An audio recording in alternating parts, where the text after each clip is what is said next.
Sa lahat po ng mga makapanood dito, sa lahat po ng nagtatanong sa atin, gusto po talaga nila guys na ipatanong pa doon sa tatay ni Shuto, dahil po yung tatay po daw ni Shuto mas maraming kaalaman, dahil po mas siya po ang nauna dito sa kanila. Kaya tugunan natin guys. Marami pong mga kababayan po natin na gusto nang umuwi, no, sa ibang bansa, pero ngunit natakot po sila sa eroplano na apat na po ang bumagsak. Yung Jeju, hindi po talaga yan bumagsak, kundi naglanding. 179 po yung buhay na nawala, dahil po ay bumangga daw sa barrier. Kung wala pong barrier, no, hindi po ganyan po ang mangyayari. Pero sa totoo lang guys, mayroon pong foul play po doon, no. Sa totoo lang, mayroon pong foul play. Alam po nila na ito po ang mangyayari, kahit po hindi po yan bumagsak, no. Kahit landing lang, alam na po nila ang kahinanatnan po yan. Abangan lang po natin yung mga mag-imbestiga po dyan, ha. Sa lahat po ng nakulangan man ang uban guys, na yung pagpunta ko doon sa punso ng ating kaibigan, gusto po nila na ipatanong. Sana po nandito si tatay, gusto kong tawagin, or si Linyo ba? Linyo? Tay? Salamat, nandito. Tay, meron po akong gusto pong ipaabot sa inyo. Nakausap ko na po si Shuto tungkol po dito sa mga aeroplano, kung bakit po ang daming bumagsak na. Marami po tayong mga subscriber na natatakot po na sumakay po ng eroplano. Paano na lang kung matatakot kayo guys, hindi kayo makauwi doon, no? Tay, ano po bang meron po kayong makikita dito? Ano po pa talaga ang impormasyon po yung ngayon tungkol po sa mga eroplano, kung bakit po bumagsak? At saka gusto kong malaman at ipaabot sa kanila kung safety pa ba na sila po ay magsakay og eroplano papunta doon sa ibang bansa.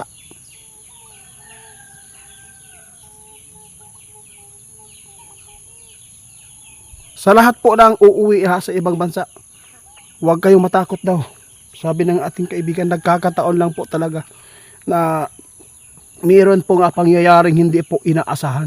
Pero huwag kayong mag-alala kung sino man po daw ang uuwi sa ibang bansa, hindi po yan babagsak, sabi ng ating kaibigan. Tandaan po niyo yan, hindi po yan yung papauwi na ngayon doon sa Amerika. Marami po talagang tay, yung mga tao na nagbakasyon para na po makasama po nila yung pamilya po nila ito para sa kanilang pagsalubong ng New Year, no?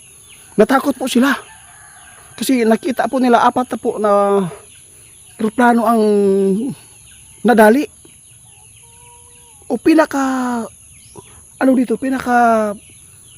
laking pinsala yung Jeju na eroplano. Yung ano po ba ang pwede po natin na maitulong sa mga tao na natatakot na po na sumakay? Meron pa bang safety tie?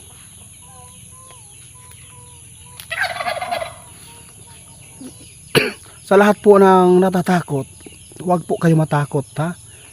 Sakay kayo uli. Oo.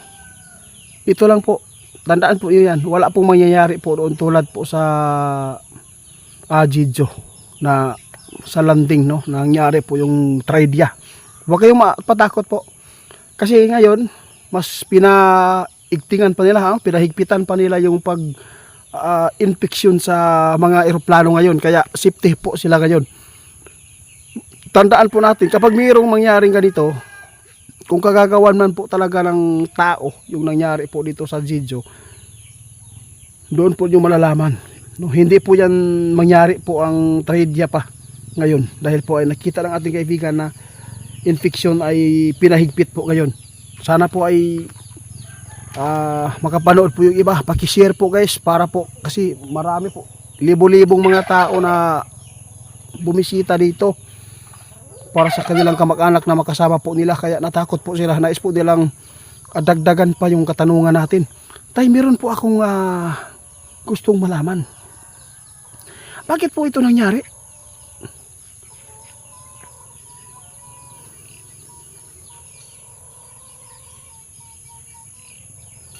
Kasi guys, meron mga cause guys kung bakit po nangyayari po talaga yung ganito. no? Lalo na pag nagmamadali ka na maglanding. Oo. At saka meron po tayong gusto nga ipaabot sa lahat, guys, no? Sa inyo. No, tay, gusto kong ipaabot sa kanila kung bakit po nagkaganito talaga, kasi napakarami pong trahedya po ang dumating ngayong December, no? Kasi hinulaan na po niyo yan eh. Ito po ba talaga tinutukoy po niyo ng mga laking mga trahedya?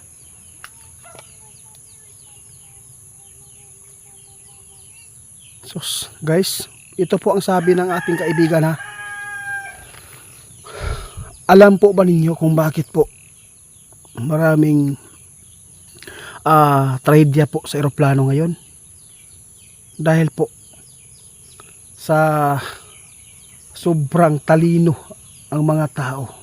Dahil po sa mga high-tech na mga kagamitan tulad po ng computer, no? Kasi po yung eroplano, no? Alam po nila kung ano ang mangyayari dito kasi nakikita po nila sa mga computer. Kaya isa na po dito, guys, na makapagbigay po ng mga trahedya, yung mga koneksyon, no? Dahil po sa mahirap po talaga to ipaliwanag, guys, kasi po hindi natin alam kung ano po ang tinutukoy ng ating kaibigan.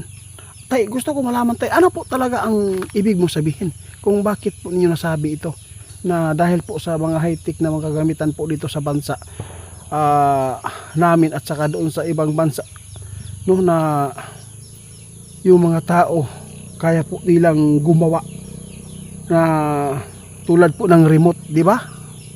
Ano po ibig sabihin po ninyo yan?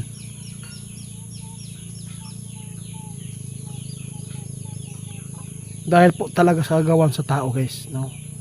Mahirap po talaga na yung mga tao ngayon, kanya-kanya na po ang kanilang kakayahan, lalo na yung mga high-tech na gumagawa po sa computer.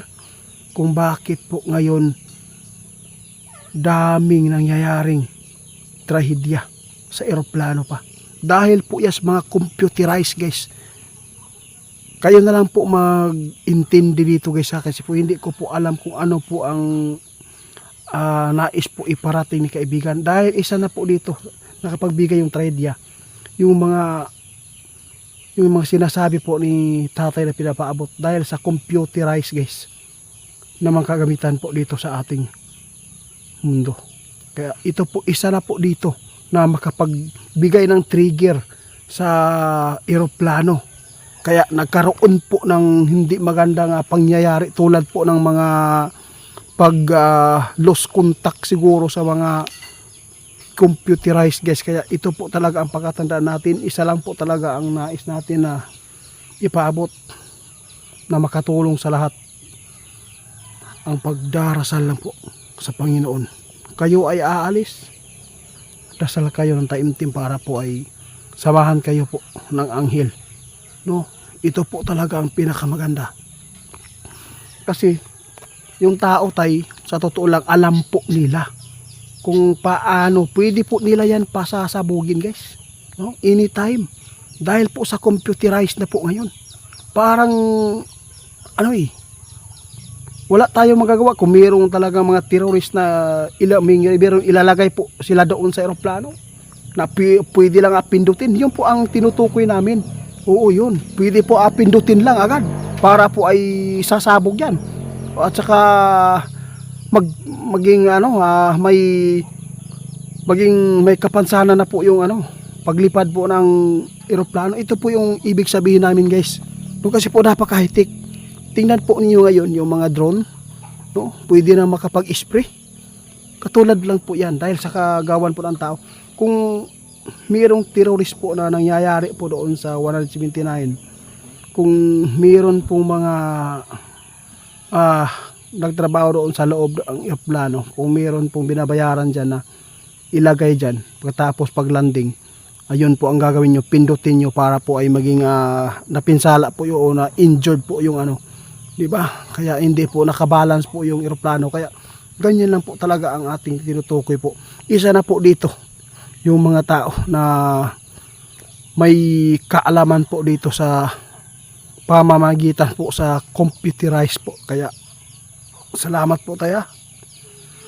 Huwag po kayong matakot na umuwi. Kasi hindi yan mangyayari ngayon.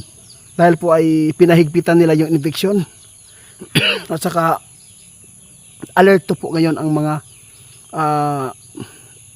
nasa trabahuan po ng mga eroplano ngayon. Kaya salamat po Taya.